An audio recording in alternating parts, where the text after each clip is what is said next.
Hey everyone, it's Rhino here with your Disney News Roundup for the week of February 27th, 2021. Before we get into the news, I do want to remind everybody that this and everything we do here at the Dis Unplugged is brought to you by Dreams Unlimited Travel. They are experts at helping you plan the perfect Disney vacation. You can visit them on the web at dreamsunlimitedtravel.com. It costs you nothing extra on your Disney trip to book with them, and you help support the show and everything that we do here. So we very much appreciate that. All right, now that I have said that, let's talk about some news, shall we? The Epcot International Flower and Garden Festival begins on March 3rd, 2021, and the menus have been released. And boy, oh boy, do these photos look delicious. So there's going to be more than 20 festival exclusive outdoor kitchens, and there are two new ones this year. We have Epcot Sunshine Griddle, which is offering brunch items like the avocado toast, and you know I'm going to get that avocado toast because I'm basic like that.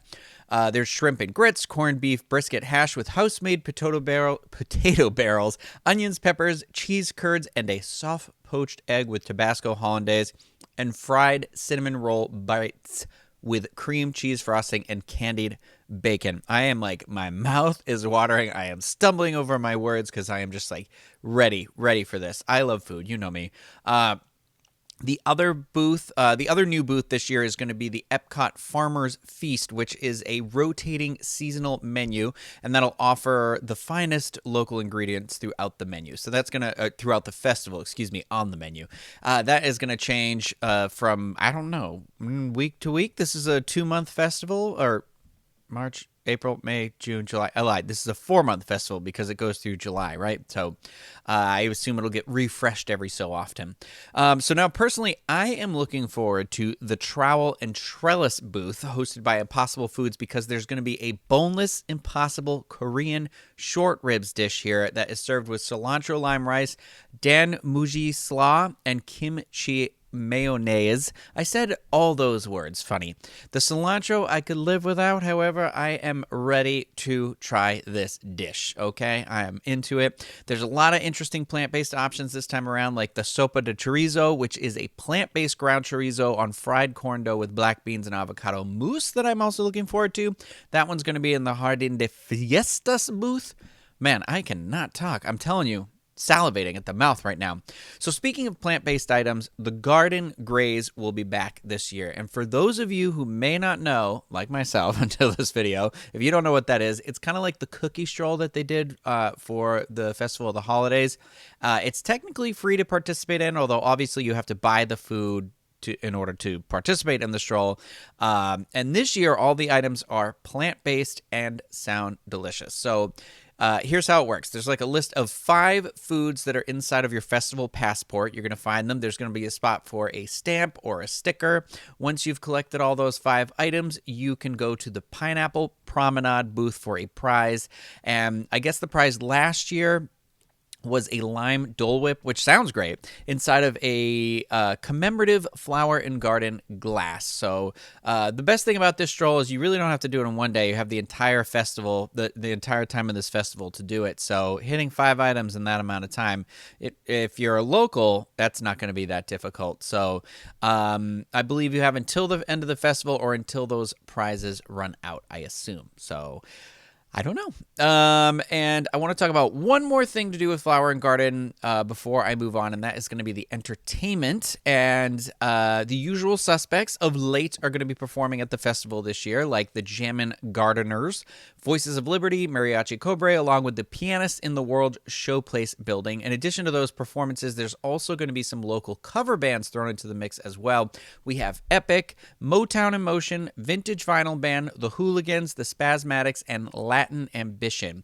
If you want to see where and when these bands are going to perform, you can head over to wdwinfo.com. That's where you're going to find all the information on the entertainment, the food, anything that you want to know about this festival is going to be found there. And anything you want to know about Walt Disney World, to be honest with you, wdwinfo.com. So now we are going to move out to the West Coast. We're going to talk about Disneyland really quick. And I mean, I always want to talk about Disneyland, but I just miss it so much.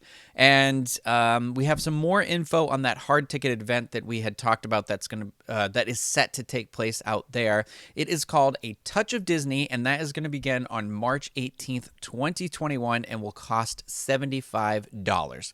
So tickets are going to include admission to the event, parking in the Mickey and Friends parking structure, unlimited Disney PhotoPass downloads, and a $25 A Touch of Disney dining card valid toward the purchase of non-alcoholic beverages as well as food. This event will run on select days from March 18th through April 5th. Tickets for A Touch of Disney will be available on Disneyland.com beginning March 4th. That is a Thursday, March 4th coming up. Tickets for this event will then be released for dates on a rolling basis until the event ends. Tickets must be purchased in advance for a specific date and are subject to availability. Table reservations for Carthay Circle Lounge, Alfresco Dining, and Lamplight Lounge can be made beginning March 11th. Some of the most iconic beverages and food items from both Disneyland Park and Disney California Adventure will be available for guests during the event, including Dole Whip, Blue Bayou's Monte Cristo sandwich, and churros. The bites will be snack-sized versions of the originals and will be available for purchase throughout Disney California Adventure. Additional details regarding these food and beverage items will be forthcoming. I'm assuming next week or maybe even just a little bit closer to the event, we're going to get menus and stuff like that released. But also, select merchandise locations will be open throughout the park, including Bing Bong's Sweet Stuff at Pixar Pier. Guests at A Touch of Disney will be able to take physically distanced selfies with Lightning McQueen and Mater in Cars Land, as well as Joy and Sadness at Pixar Pier. It's weird that you're physically distanced from two automobiles, but that's fine. So Mickey and his friends will also be making surprise appearances throughout the park as well.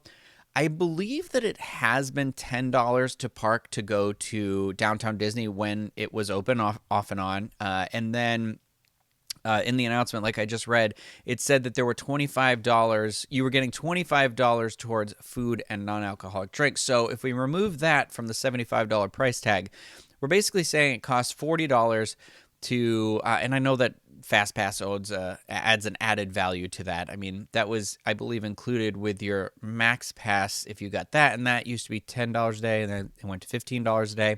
Let's lower it. Let's say it was $10 a day, so that's another $10. So it's about $30 to just kind of walk around in the park for the day. And if you're like, okay, $30 to walk around a park where there's no attractions operating, you can say to yourself, well, look at how many cast members are working again. So if it's for you, check it out. Please let us know what you thought about it. I'm pretty intrigued about it. Seems pretty cool to be able to walk around the park again. And obviously, I'm very happy for anybody that can get their job back during this time as well. So I know I just said some good news, but I have some bad news as well. So for all the sea women and men out there, sailings on, Disney Cruise Line has announced that cruises on the Disney Dream and Disney Fantasy with May departure dates have been canceled. In light of the Canadian government's announcement that they will not allow ships with more than 100 passengers to dock in any Canadian port until February 28th, 2022, Disney Cruise Line is evaluating options for the Disney Wonders scheduled season in Alaska as well. So as previously reported, based on the conditional sail order provided by the U.S. Centers for Disease Control and Prevention, Disney Cruise Line also canceled sailings that were longer than 7 nights. Additionally, all European sailings on the Disney Magic have been canceled through August 10th, 2021. And there are quite a few impacted cruises here. So it's too much for me to read out and post on the screen. Honestly, you'll just get lost in the dates. So you can find that full list of all those cruises that are impacted by this on dclfan.com.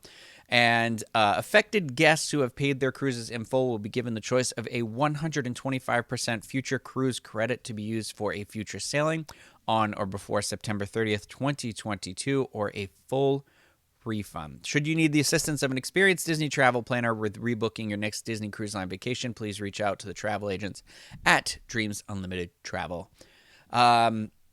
Now, if you are planning a Universal Orlando resort visit at any time in the future, there is a pretty good offer going on over there that I want to let you know about. There is an offer to save 40% on a 4-day, 4-night hotel and ticket vacation package starting at $1,388 after savings based on a family of 4. So the limited time offer includes 4 days of park-to-park access to Universal Studios Florida and Universal's Islands of Adventure, and 4-night accommodations at Universal's Cabana Bay Beach Resort. To take advantage of the 40% savings, the vacation package must include Sunday through Thursday travel dates, and the booking must be completed by April 19th, 2021 for travel through June 24th, 2021. Blockout dates and restrictions apply. Again, you can contact a Dreams Unlimited travel agent for your complimentary, no obligation quote on the offer if any of that interests you. So that is all I have in terms of the news for this week. If you enjoyed this video, please give it a thumbs up and consider subscribing to the channel. That is going to do it for me. I will be back again next week. I assume I'll be back next week. I can't guarantee it. It'll probably be me or Craig. So thank you, everybody out there, for watching. I hope that you are all staying happy, safe, and healthy. And if any of you are walking around that California Adventure event like I talked about, please come back to this video, leave some comments, let us know how it was and how it went. I'm going to be very curious. I hope everybody's, again, I just hope everybody's doing well. So that's going to do it for me. Like I said, I'll see you next time. Bye, everybody.